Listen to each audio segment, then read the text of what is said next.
Hari ini saya akan ketemu seorang juri, tapi juri ini masih junior. Nah, saya tuh penasaran ya, orang kalau mau jadi juri tuh prosesnya gimana? Di sini saya sudah bawa ikan yang nanti akan saya tes si juri ini. Dia tuh ngerti nggak? Nanti jangan sampai dia menjadi juri nasional, ternyata menilai ikan aja nggak ngerti. Nah, ini dia orangnya. Halo Mas. Oh, sudah iya, lama? Mas. Udah lama. Udah lama ya? Oke. Kita ngobrol dulu ya? Oh iya. Udah beli minum belum? Udah. Mana? Taruh sini dong minumnya. Tadi kayak udah beli deh. Oh.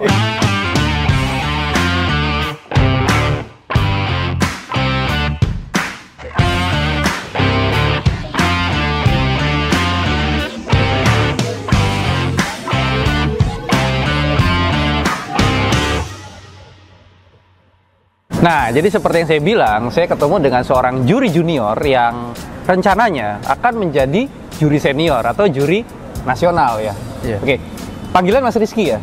Iya. Oke, Mas Rizky ini saya mungkin tanya dulu latar belakangnya ya. Usia berapa sih? Usia baru 24 sih. 24 tahun loh ya. Jadi 24 tahun ini kalau Bukan baru, udah.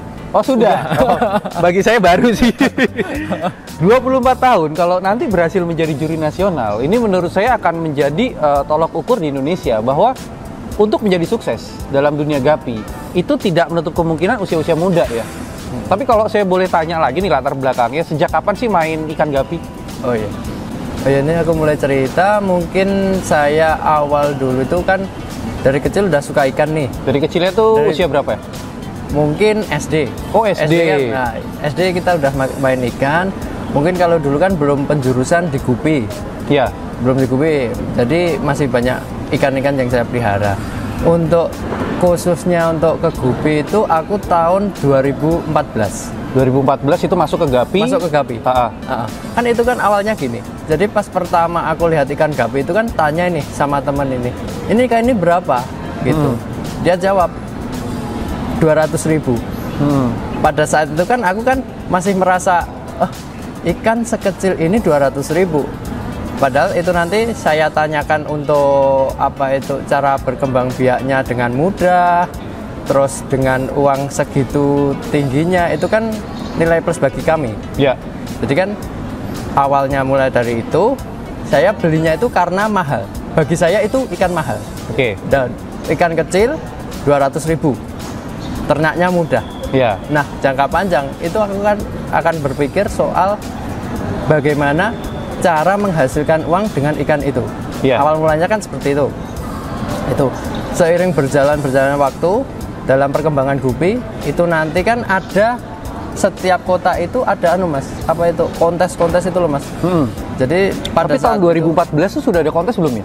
Kayaknya dulu belum. Saya tahu pertama kontes itu ada di Kudus itu 2015.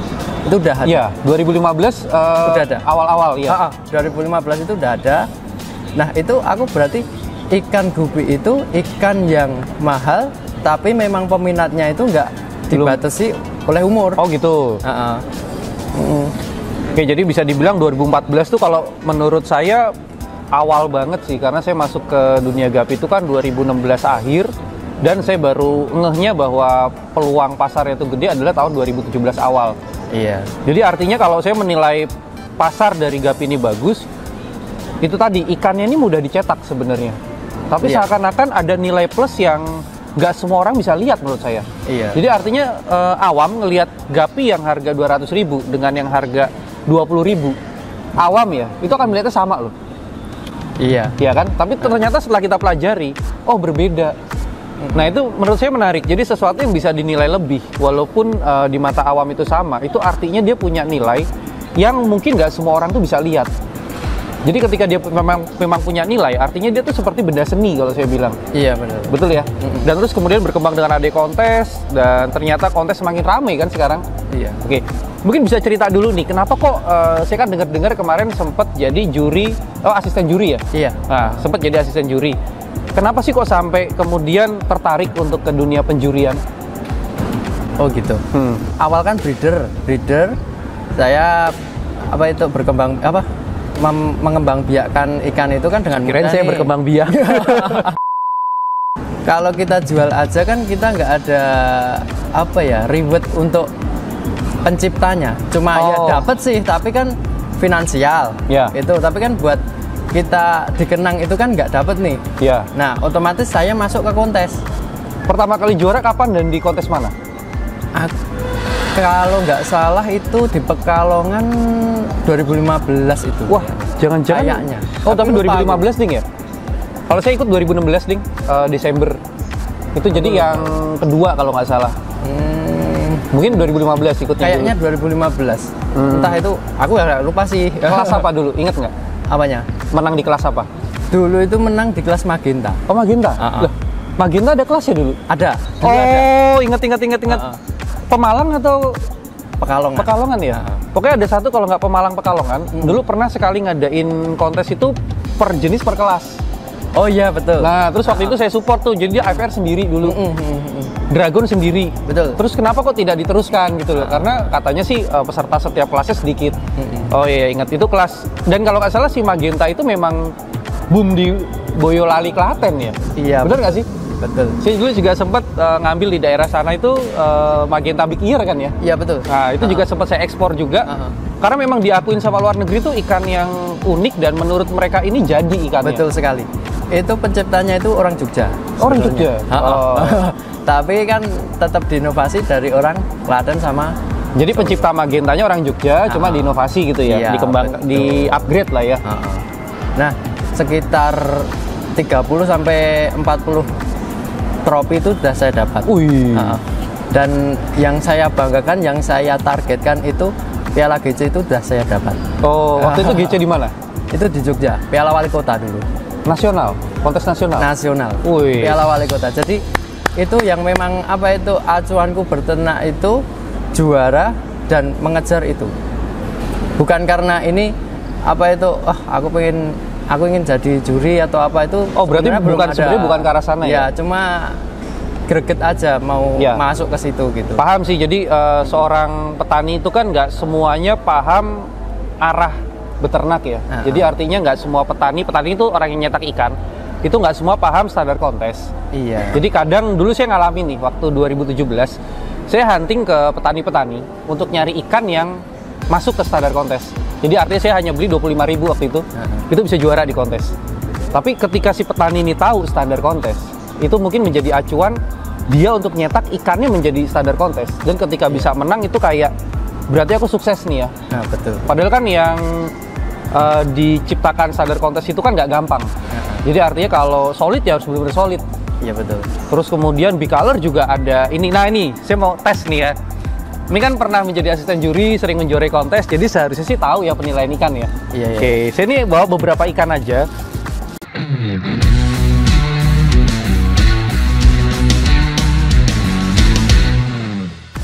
Yang pertama, nah kita ada di kelas corak nih. Jadi kalau penilaian, misalkan ini mau diikutkan kontes, saya pengen tahu ini sih terang-terangan aja. Jadi ini bukan ikan yang bagus, bukan ikan yang jelek juga. Cuma dari ikan ini, apa sih hal positifnya dan apa sih yang kemungkinan membuat dia kalah? Oh iya, oke. Dari jenis lu ini jenis apa?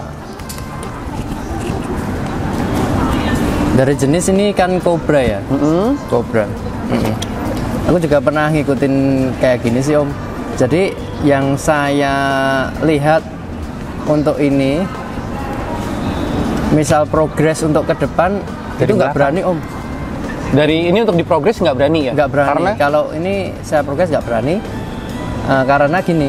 Jadi ini bukan, ini dari pengalaman saya untuk mengikutkan ikan loh ya. Jadi kan untuk barnya ini kurang rapi. Ya garis vertikal di badannya ini loh Om. Ini nggak rapi. Kalau untuk ekor oke lah. Untuk dorsal, jadi untuk dorsal ini kan udah ada coraknya nih, tapi belum terlalu rengket. Kalau bahasa belum terlalu rapat. Rapat. Nah, tapi bukannya sifat juvenil seperti itu. Jadi artinya belum istilahnya semakin besar akan semakin rapat. Enggak sih Om. Oh enggak juga. Jadi dari awal dari kecil sudah kelihatan tetap kayak gini. Oh. Ya mungkin ada perubahan dikit sih Om. Ada perubahan dikit kayak gini. Mungkin ini kan garisnya tebel nih. Ini nanti jadi kecil. Oh gitu. Agak tipis. Iya. Itu bisa. Bahkan hilang. Kayak gitu. Bisa hilang. Bisa. Oh. Seperti itu Oke. dari pengalaman saya. Nah ini ya, jadi kalau orang berpengalaman tuh ngelihat ikan yang masih juvenil gini, dia langsung bisa melihat masa depannya ini seperti apa. Jadi buat kalian-kalian itu yang kerjaannya nyinyir, kerjaannya baper, itu udah kelihatan masa depannya nanti seperti apa. Seperti kameramen saya, seperti kameramen saya, seperti kameramen saya. Yang kedua, nah ini ikan solid nih, menurut saya sih kalau pandangan awam tuh ikan solid paling gampang lah ya. Iya. Karena kan yang namanya solid ya satu warna. Tapi coba ini tolong dinilai. Oke.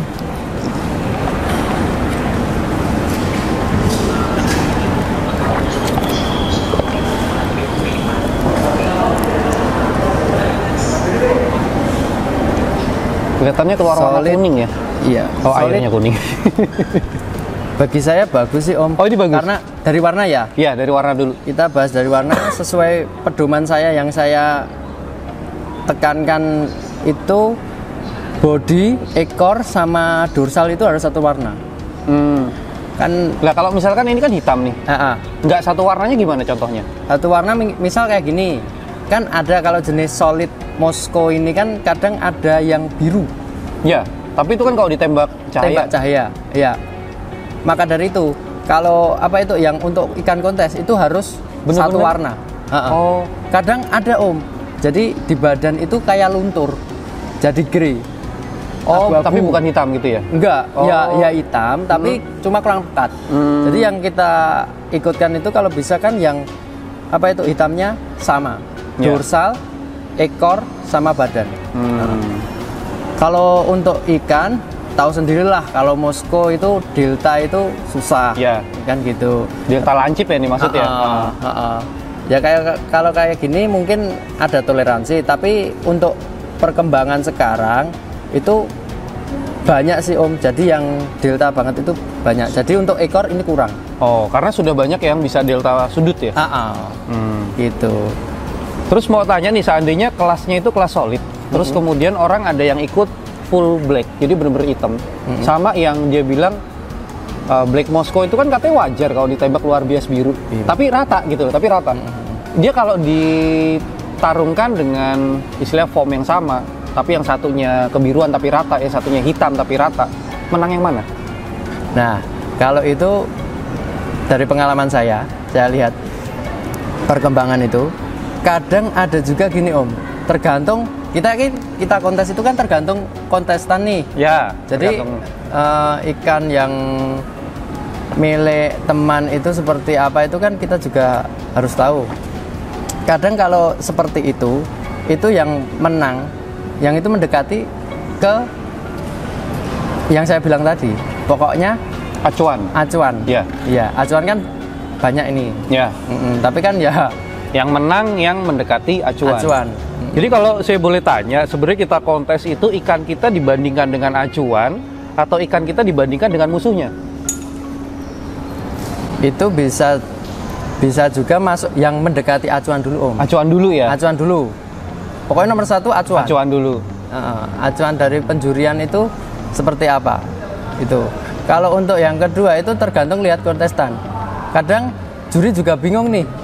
Nggak ada yang sesuai acuan. Iya. Itu dicari yang mendekati Oh acuan. gitu. Oke. Seperti itu. Jadi jelas nih ya kalau seandainya kalian ikut kontestannya banyak, yang pertama adalah yang difokuskan mendekati acuan. Tapi kalau tidak ada yang mendekati acuan, baru dibandingkan yang paling mendekati acuan. Jadi artinya kesimpulannya semua kepada acuan. Iya, betul kan? Betul. Tapi tidak menjawab yang biru dan hitam tadi lu. Yang menang itu tuh. Iya.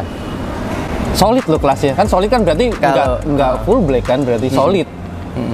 Kalau solid itu tergantung juri juga. Tergantung juri. Suka yang mana sih, warna hitam atau biru? Waduh, tergantung juri suka yang mana, warna hitam atau biru. Tapi kan kalau rata-rata sih yang hitam. Rata-rata yang hitam. Jadi yang apa itu, yang biru itu bisa dibilang gimana ya? Kalau reject itu enggak Om, tapi ya kadang ada sih.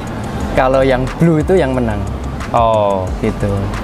Tapi kalau saya pribadi, saya lebih suka itu melihat yang hitam. hitam. Karena Karena tingkat kesulitan. nah, itu yang mau saya tuju. Saya juga setuju kalau kontes apapun ya, itu sesuatu yang dinilai lebih seharusnya yang sulit atau langka. Betul. Ya kan ya? Jadi kalau kita bermainnya itu di kelas solid, dan makanya ini yang kemudian saya pengen harusnya setiap kelas itu setiap jenis. Karena nanti begitu kita tarungkan AFR dengan AFP, orang yang pernah nyetak dua-duanya dan tahu AFP lebih sulit, dia kecewa kalau dia kalah. Karena mungkin AFR gampang nyetaknya. Gitu saya juga setuju, karena dari breeder tahu menciptakan full hitam yang nggak ada biasnya itu sulit. Jadi harusnya itu yang dimenangkan. Nah itulah mungkin kenapa kok juri harusnya diambil dari bener-bener petani ya harusnya ya. Betul. Dari petani dulu. Betul. Baru Jadi, pemain kontes, baru bisa jadi juri harusnya ya. Jadi kalau ini cuma gambaran saya ya melihat menyikapi soal itu ya. Jadi kalau juri itu dari breeder kan dia pernah mengalami gimana susahnya ternak ikan atau mencetak kualitas. Ya. Yang susah kan itu Om. Ya. Jadi misal ya kita bicara soal juri yang layak itu memang benar-benar sulit.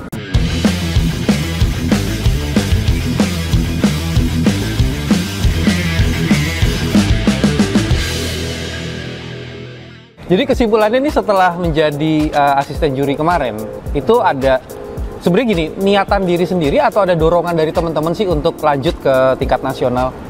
Oh gitu. Kalau saya sendiri itu gini Om, minatnya di situ itu dari dorongan teman. Apa ya? Ingin ikut ke situ, maksudnya jadi juri nih. Itu nanti dorongan dari teman-teman itu ada. Oh ini layak. Jadi pengakuan mungkin. Iya iya. Mungkin dari teman-teman itu pengakuan.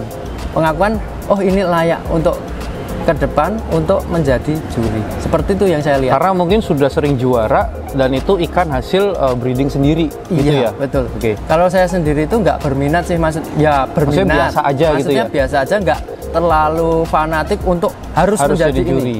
Pokoknya aku harus menunjukkan gimana prestasiku. Nanti soal itu mengikuti sendiri. Gitu. Terus kapan ini akan menjadi juri nasional tuh, di kontes mana dan kapan? Ya mungkin besok di Sleman. Sleman tanggal 17 Agustus. Oh, Pas oke. hari kemerdekaan. Wih, Piala tapi itu Kemerdekaan. kira-kira ada yang ikut nggak ya 17 Agustus adain kontes? Kan pada upacara semua. Maju terus Indonesia. Itu, Tapi emang sengaja dibuat 17 Agustus sengaja? iya, dari panitia itu sengaja 17 Agustus. Ah, ini pasti ada ini ya, kayak mengambil momen yang seakan-akan memerdekakan sesuatu kali ya. Ya dong. Dan saya nggak mau tanya nih kontes dari mana nih. Mungkin saya akan lanjutkan nanti pencarian saya, siapa sih sebenarnya pencetus yang menginginkan kontes ini diadakan tanggal 17 Agustus dan di Sleman ya. Iya. Pertanyaannya kenapa di Sleman itu loh.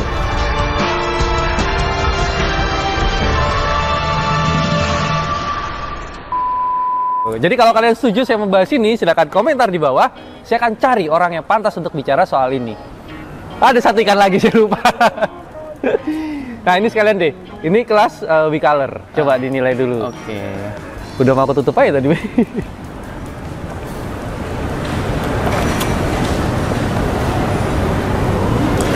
Ini kalau komen untuk warna, warna ekor ya Om. Ekor Iya. sama dorsal itu bersih Om, putih. Oke, Ekornya bersih putih. ya. Iya, oke. Ekor. Kadang kan HB wet ada yang kuning. Ya, di Kalau menurut saya pribadi kurang suka sih. Soalnya kan HB wet tapi kok ada kuningnya gitu. Misal sekalian HB pastel atau HB yellow itu boleh sih. Ya. Tapi kalau kemungkinan untuk juara itu kan dikit Om. Ya. Kalau yang apa itu pastel itu. Untuk tuxedo-nya ini kurang bagus Om, karena ada gradasi warna Om. Garis tegasnya untuk apa itu warna grey ke hitam ini nggak terlalu kontras. Jadi ada gradasi Seharusnya dulu. nggak yang bagus itu nggak ada gradasi. Iya, langsung. Jadi langsung Hitam solid. hitam. Iya, Ini ada dari gradasi ini ya. ujung tumbuh dorsal ini loh Om. Ya. Gitu. Oh. Seperti itu. Kalau dari formnya, form delta dan ekor aja deh, dorsal kan dikit ya penilaiannya ya. Dari deltanya. Kalau delta oke sih Om.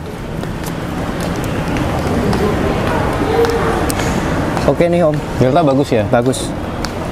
Untuk size sudah bisa belum sih segini nih?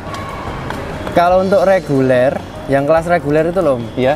itu kalau saya belum berani sih Om. Karena musuhnya Tapi gede-gede. kita lihat Musuhnya lagi. kontestan. Oh, iya. Iya. Kadang kan gini, kita mau ikut, ragu nih, Ah, ah. ternyata di samping keraguan itu kita ikutkan, ternyata menang. Itu kita lihat musuhnya dulu. Kalau menangnya, oh ternyata musuhnya lebih kecil, itu kan bisa jadi. Iya. Soalnya kan musuhnya Om. Musim. Oh, maksudnya kalau lagi musim Kalau sakit. kita breeder gitu loh, Iya. kan musim bisa, penyakit itu kan juga berpengaruh untuk Oh iya iya. gitu. Sip lah ya. Jadi kita tahu bahwa akan ada sebuah kontes besar nasional ya skalanya. Nasional. 17 Agustus dan dijuri oleh Mas Rizky yang pertama kali menjadi juri nasional. Tapi yang saya dengar ini adalah dorongan dari teman-temannya karena pengakuan sebuah prestasi. Jadi karena seringnya menjuri kontes dan ikan-ikan yang juara adalah ikan hasil breedingannya. Saya rasa konten ini cukup mencerdaskan kalian dan semoga bisa memotivasi kalian yang ingin ke jalur kontes. Mungkin bisa coba dulu untuk mengikuti kontes ya. Jadi kalau kalian belum menang, pelajari. Kalau kalian berhasil menang, teruslah berprestasi sampai kemudian dapat pengakuan yang mendorong kalian untuk menjadi seorang juri. Maju terus, Indonesia!